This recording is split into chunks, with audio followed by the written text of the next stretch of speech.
Book 3, Internal Consolation. Chapter 2. Truth speaks inwardly without the sound of words. Speak, Lord, for thy servant heareth.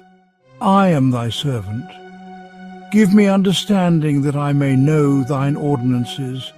Incline my heart to thine ordinances. Let thy speech distill as the dew.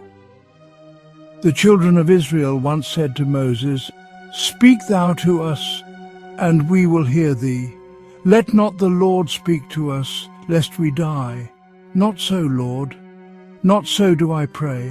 Rather, with Samuel the prophet, I entreat humbly and earnestly, Speak, Lord, for thy servant heareth. Do not let Moses or any of the prophets speak to me. But you speak, O Lord God, who inspired and enlightened all the prophets.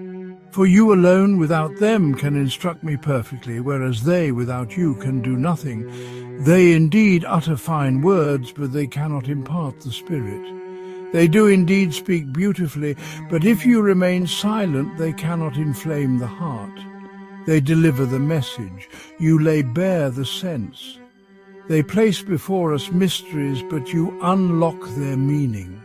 They proclaim commandments, you help us to keep them. They point out the way, you give strength for the journey. They work only outwardly, you instruct and enlighten our hearts. They water on the outside, you give the increase.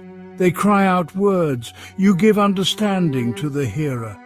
Let not Moses speak to me, therefore, but you, the Lord my God, everlasting truth, speak, lest I die and prove barren if I am merely given outward advice and am not inflamed within. Lest the word heard and not kept, known and not loved, believed and not obeyed rise up in judgment against me. Speak, therefore, Lord, for your servant listens.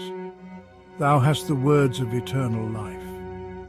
Speak to me for the comfort of my soul and for the amendment of my life, for your praise, your glory, and your everlasting honor.